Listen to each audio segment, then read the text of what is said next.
Gostaria de continuar com o estudo das 24 divisões, parte 6, e hoje vamos falar dos porteiros.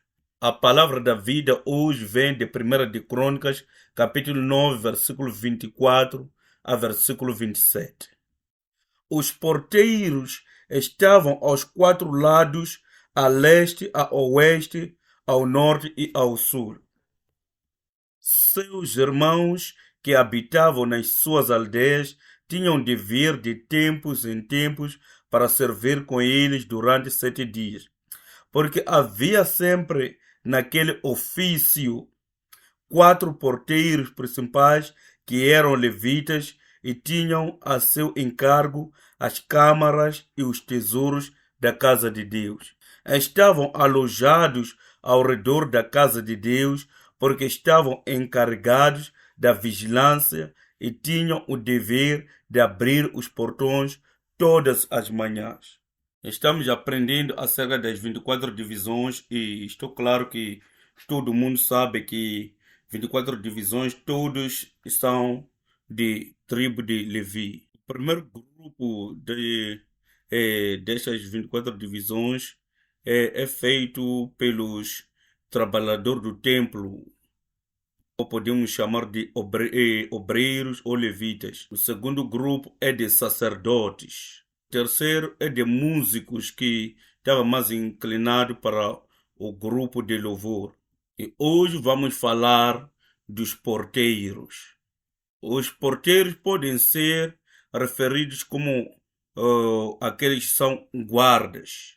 Em muitas nações, porteiros e guardas não é uma carreira não é uma carreira de cobiçar, não é uma carreira importante, não é uma carreira de uma estima. É natural menosprezar essa tarefa de porteiros, pensar que essa é uma tarefa menos importante de todas as outras tarefas. Como já mostrei, os 4 grupos das 24 divisões, todos pertencem à tribo de Levi. Quer dizer, se você não for da tribo de Levi, nem pode ser porteiro. Porteiro não é apenas uma ocupação insignificante. É uma ocupação tão importante como as outras, como aqueles de obreiros do templo, sacerdotes e músicos. Vamos olhar para a 1 de Crônicas, capítulo 9, versículo 22.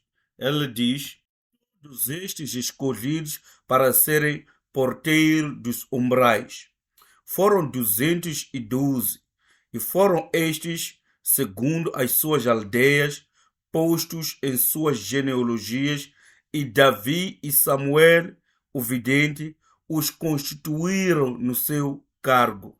Aqui diz que os porteiros são pessoas que são escolhidas, pessoas que são selecionadas.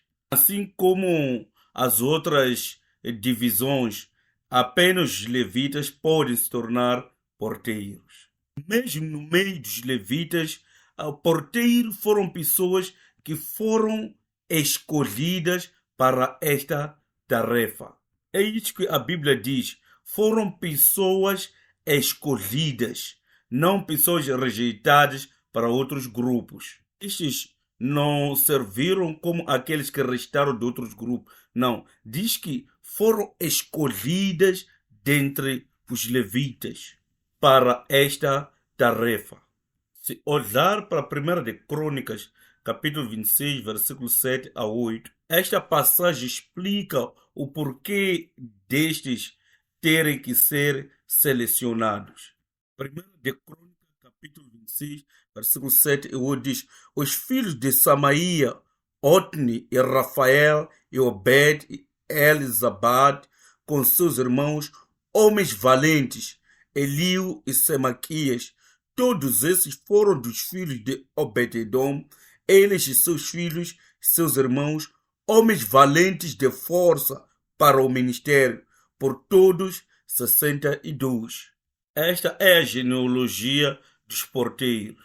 A palavra hebraica para valente paz é Raia, é Raia, Raia, que significa exército, forte, poderoso. A palavra hebraica para força é Koah, significa força ou poder. Mostra que não é qualquer um que poderia se tornar porteiro, mas apenas aqueles que eram fortes e aqueles que tinham poder. Por exemplo, os soldados do exército devem ser pessoas fortes, devem ser pessoas com força. São pessoas selecionadas, escolhidas para essa tarefa de proteger a sua nação. Entre eles tem aqueles que são selecionados como polícias militares. Polícias militares muitas das vezes são muito fortes do que polícias normais. Eles são muito mais fortes do que polícias comuns, porque eles estão lá para proteger as bases, para proteger o povo de qualquer outros polícias e exército. Do mesmo jeito, os porteiros, como a palavra diz, devem guardar o templo, guardar e proteger o templo. Eles devem ser fortes e devem ser mais capazes do que outras pessoas. É por isso que eles devem ser pessoas escolhidas, não quaisquer pessoas. Não é qualquer levita que pode fazer isso. É aqueles que têm forças físicas, aqueles que são mais fortes do que outros, como polícias militares. Só mesmo dentre os levitas, para ser porteiro tinha que ser escolhido, tinha que ter qualificações. Então, quais eram as descrições de suas atividades? Primeiro, eles tinham que guardar a casa do Senhor. Primeiras de Crônicas, capítulo 9, versículo 23, diz: Eles e os seus descendentes foram encarregados de vigiar as portas do templo do Senhor, o templo chamado Tenda. Esses porteiros ou vigias, eles estão para guardar as portas da casa do Senhor, que é o templo. Se olhar aqui já no versículo 27, diz: Eles passavam a noite perto do templo de Deus, pois tinham o dever de vigiá-la e de abrir as portas todas as manhãs. Através disso, podemos notar que o templo não estava aberto 24 horas por dia. O templo era fechado à noite e aberta de manhã. E esses porteiros estavam ali para proteger o templo 24 horas por dia. Uma das suas responsabilidades é abrir o templo de manhã. Segundo, eles tinham o dever de proteger a Arca da Aliança. Primeiras de Crônica, capítulo 15, versículo 23 a 24, diz: Berequias e Elcana seriam porteiros, eles deveriam proteger a arca. Os sacerdotes Sebanias, Josafá, Nataniel, Amazai, Zacarias, Benais e Eliezer deviam tocar as cornetas diante da arca de Deus. Obededom e Jeeias também deviam ser porteiros para vigiar a arca. Dentre os porteiros tem pessoas que vigiam e guardam os portões. E havia outras pessoas que vigiavam e protegiam a arca. Eles protegiam a arca da aliança. Assim nos informa que não apenas protegiam o templo, mas especificamente a arca da aliança. A arca que era localizada, a arca que é localizada no lugar santíssimo do templo simboliza a presença de Deus. É um lugar de onde provém a palavra de Deus. Geralmente os porteiros devem guardar o templo. A razão mais importante é porque a Arca da Aliança está no templo. Proteger a Arca da Aliança e, na linguagem de hoje, proteger a presença de Deus. Proteger a palavra de Deus é a tarefa principal deles. Tinham sido incumbida essa responsabilidade. Terceiro, eles deveriam evitar aquilo que é contaminado e aquilo que é profano. De quem deveriam evitar ou prevenir o templo? Vamos ver 2 de Crônicas, capítulo 23, versículo 6. Ninguém deverá entrar no templo do Senhor, exceto os sacerdotes e os levitas de serviço. Esses podem entrar porque são consagrados, mas o povo deverá observar o que o Senhor lhes determinou. Deus diz que os sacerdotes e os levitas em serviço podem entrar porque eles são santos. As palavras estão a dizer que aqueles que não são santos não podem entrar no templo.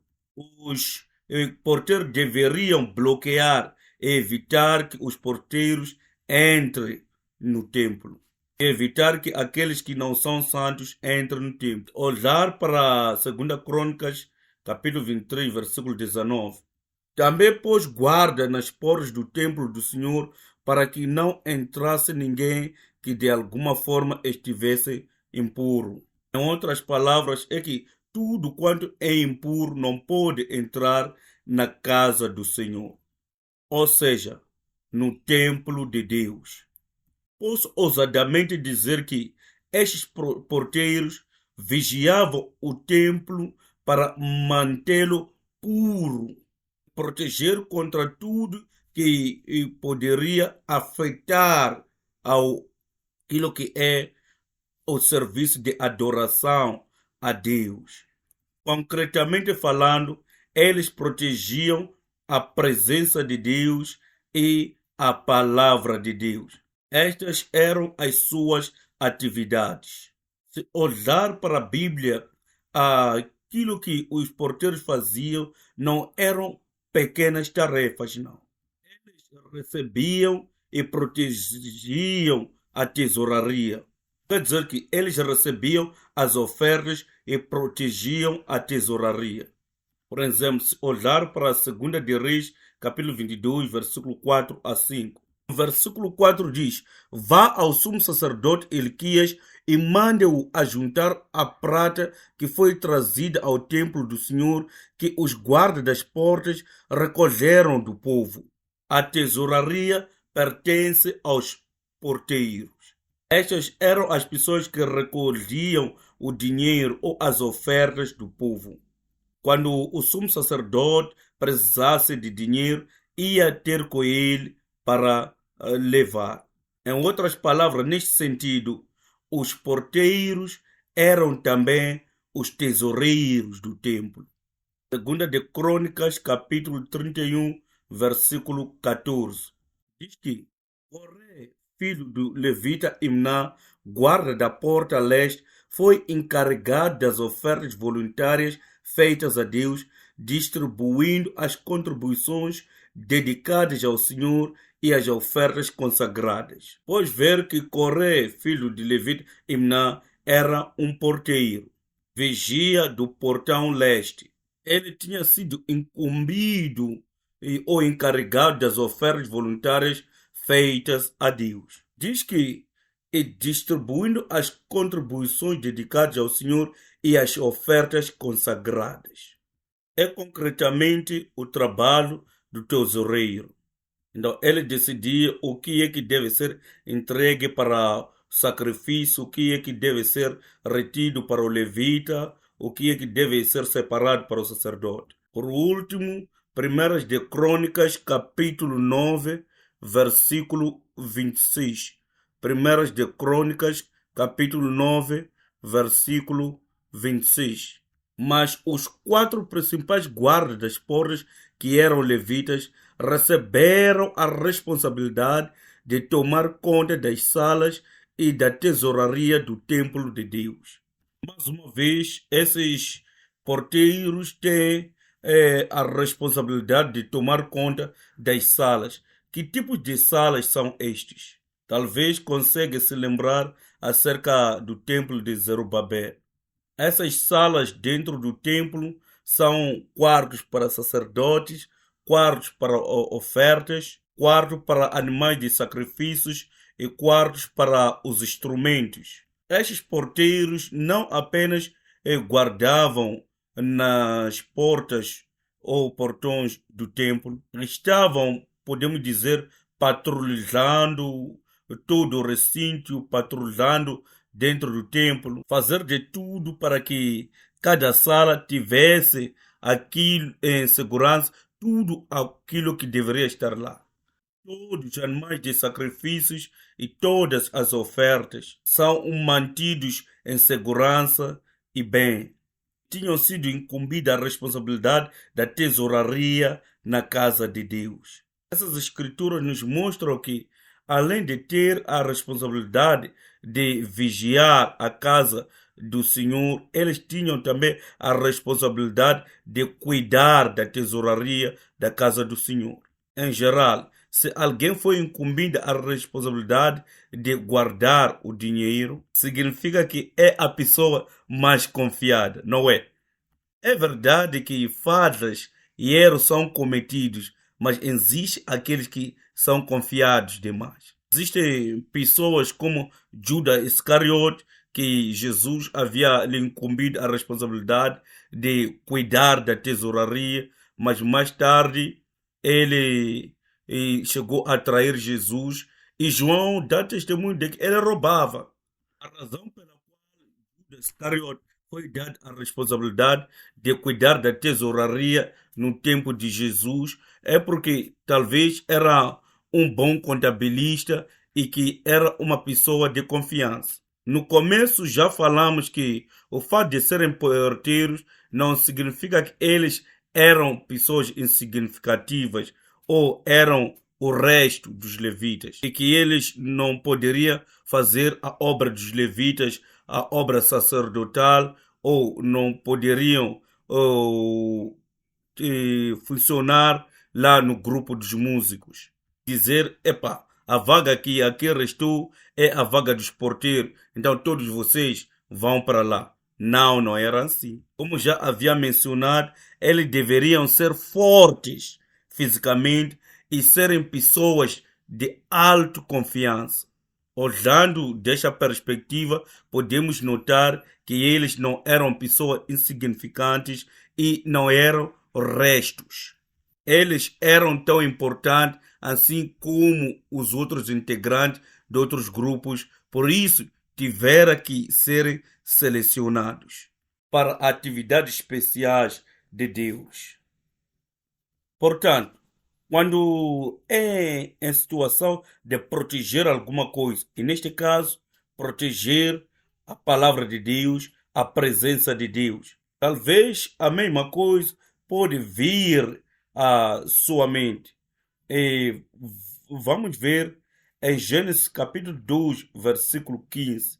Eu, ao meditar neste estudo, descobri que estes foram as mesmas responsabilidades que Deus incumbiu a Adão no jardim do Éden. Gênesis capítulo 2, versículo 15 diz: E tomou o Senhor Deus o homem e o pôs no jardim do Éden para o lavrar e o guardar. Sabe, a palavra hebraica para cultivar é yadá, que tem o seu significado como aquilo que tem a ver com adoração.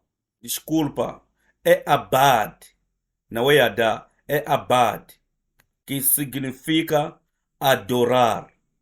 A palavra hebraica para guardar é chamar, chamar, que significa proteger e guardar. Através desta passagem, entendemos que Adão tinha a responsabilidade de guardar o jardim do Éden. Deveria guardar de quê? Da mesma coisa que Deus disse que guardasse os porteiros. Deveria guardar das coisas impuras e coisas profanas. Adão também tinha sido incumbido esta responsabilidade de guardar o jardim do Éden daquilo que é impuro e é profano. Mas vemos que ele fracassou na sua responsabilidade. Por quê? Porque a serpente entrou e chegou a conversar com a sua esposa, a Eva. Mas esse foi uma ordem ou um mandamento exterior. Mas no interior, quando a Bíblia diz que Deus tomou o homem e o colocou no jardim do Éden para cultivar e guardar. Não foi ordenado de uma forma, foi ordenado de uma forma exterior, mas no interior, espiritualmente falando, Adão foi ordenado para guardar a palavra de Deus e a presença de Deus. Esta foi a tarefa que Deus incumbiu a Adão no jardim do Éden.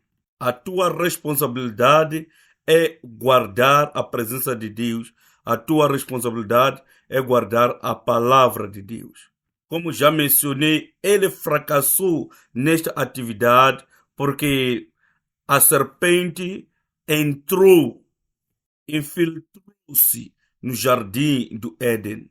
Falando espiritualmente, Adão fracassou em guardar a desordem do jardim do Éden.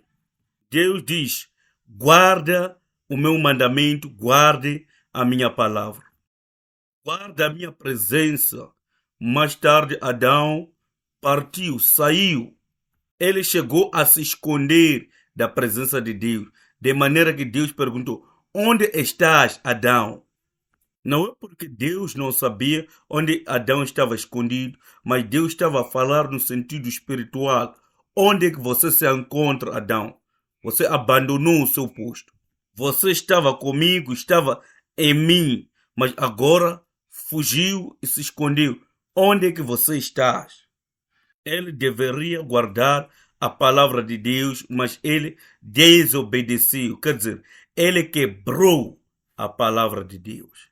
Creio que é por isso que a responsabilidade de uma das divisões era de guardar a presença, porque no início fora quebrado, para que as pessoas rendessem um culto devido, digno a Deus.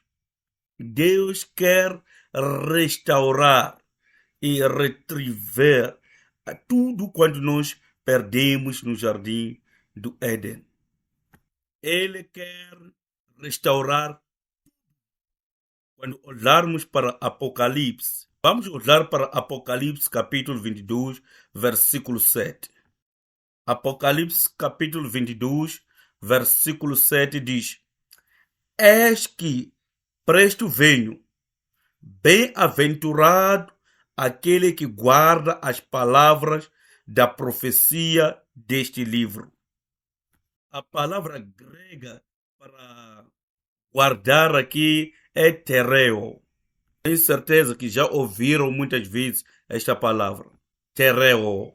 Tereo é a palavra grega que significa proteger e guardar. Deus está a dizer: bem-aventurado é o homem que guarda e protege a palavra, quer dizer, a profecia deste livro. No final, Deus está à procura de homens e mulheres que vão cultivar e guardar. É a mesma ordem que Deus deu a Adão. Mas Adão falhou e Deus está à procura dos Adãos restaurados. Por isso que essas responsabilidades são nossas. Para proteger a palavra de Deus, para guardar a palavra de Deus. É a nossa tarefa proteger o templo fisicamente e também no sentido espiritual. Não podemos vir aqui e levantar desculpas de que eu estou a proteger o templo espiritual. Não vejo a necessidade de estar aqui incumbido com a proteção do templo físico. Isto é o que Deus está nos mostrando através do estudo que estamos a ter, através das 24 divisões, principalmente no estudo dos porteiros. Temos que tomar conta da igreja do Senhor fisicamente, mas também temos que tomar conta do templo do Espírito Santo, que são os nossos corpos. Devemos proteger a presença de Deus e guardar a palavra de Deus que está em nós. Amados irmãos e irmãs em Cristo, eu oro e os abençoo no nome do Senhor.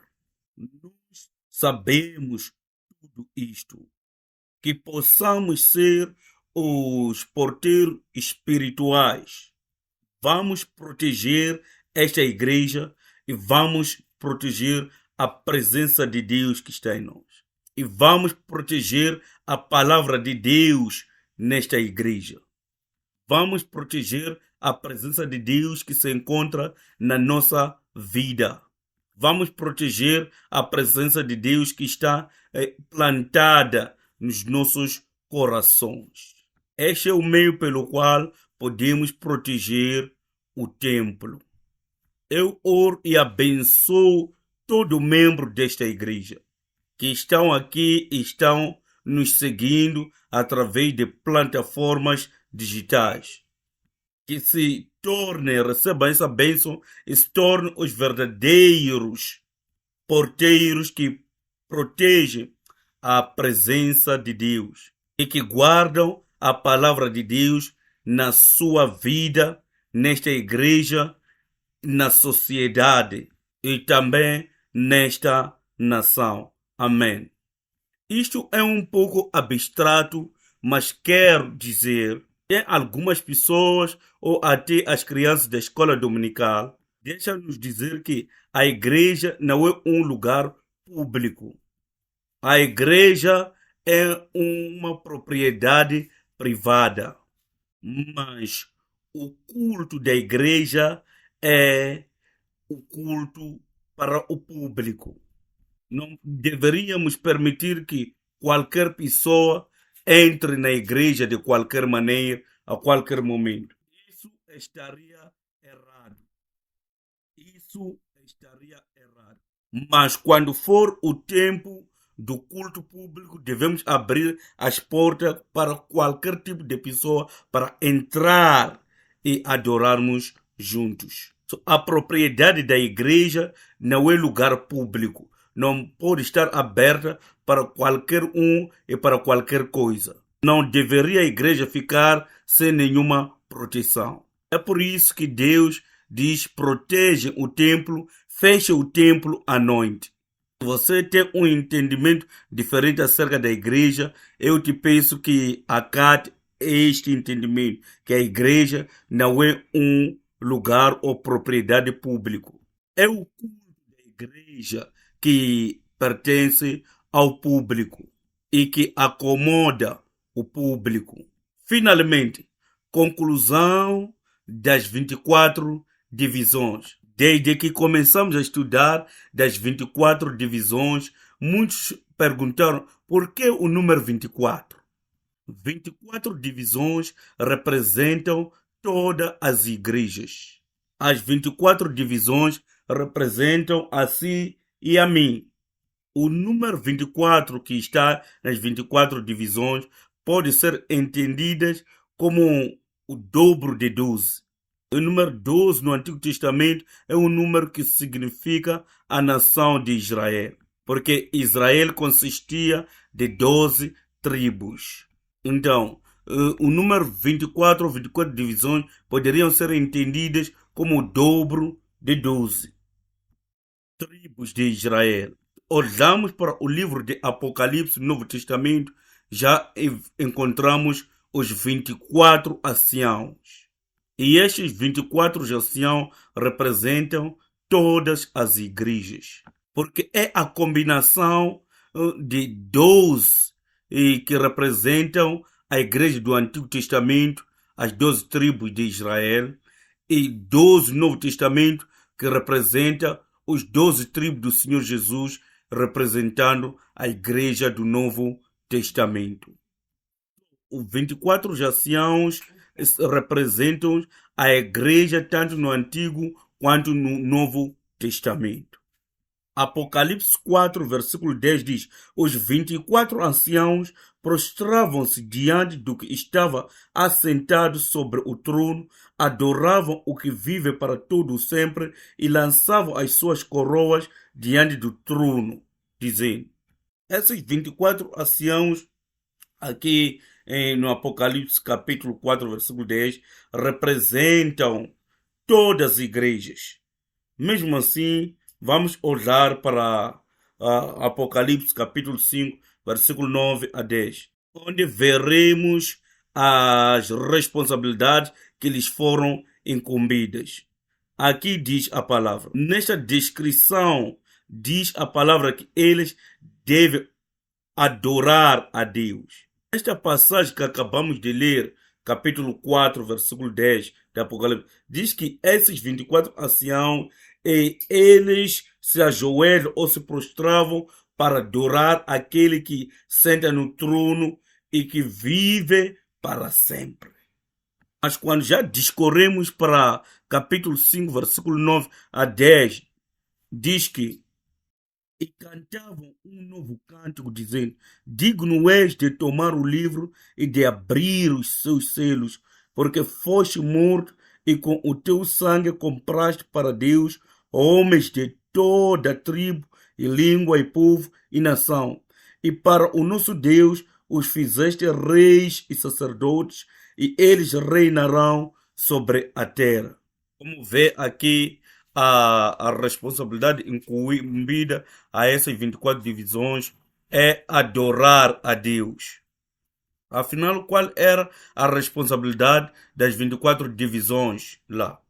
Porque a estrutura das 24 divisões fora entregue para prover uma adoração digna ao Senhor. E já notamos e aprendemos que sempre que Israel tentavam trazer um reavivamento, tentavam ao tudo reestruturar as 24 divisões para que pudesse render uma adoração digna ao Senhor. Desta forma, as 24 divisões são a estrutura que rende a adoração digna ao Senhor.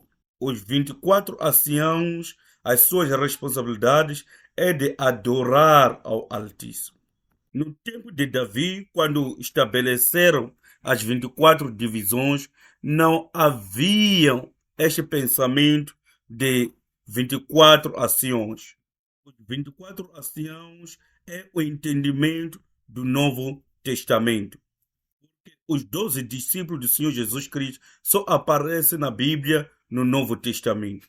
Podemos dizer com clareza que as 24 divisões representam as 12 tribos de Israel e os 12 discípulos de Jesus. Os discípulos de Jesus não estavam nesses tempos. A única coisa que podemos dizer é o dobro das 12 tribos. Mas, através de olhar para as suas responsabilidades, podemos correlacionar e descobrir que, de alguma forma, estas 24 divisões relacionam-se com os 24 anciãos de Apocalipse. Não são a mesma coisa, mas são coisas correlacionadas. E assim podemos dizer que as 24 divisões representam os 24 anciãos. Os 24 anciãos representam todas as igrejas. Assim sendo, as 24 divisões representam todas as igrejas, que isso inclui a si e a mim. Conclusão de conclusão. aquelas responsabilidades que foram incumbidas às 24 divisões são as mesmas que são incumbidas a si e a mim. Creio que Deus está dizendo: você quer ver um reavivamento? Quer ver a igreja viva? Por favor, restaura a estrutura das 24 divisões. Através disto, vamos ter cultos de reavivamentos, cultos de adoração de reavivamentos nesta igreja. Eu oro que tu e eu possamos restaurar não a estrutura física, mas aquilo que são lições espirituais das 24 divisões, para que a nossa adoração possa ser aceita por Deus como adoração em espírito e em verdade. E que Deus possa se agradar com os nossos louvores e adoração.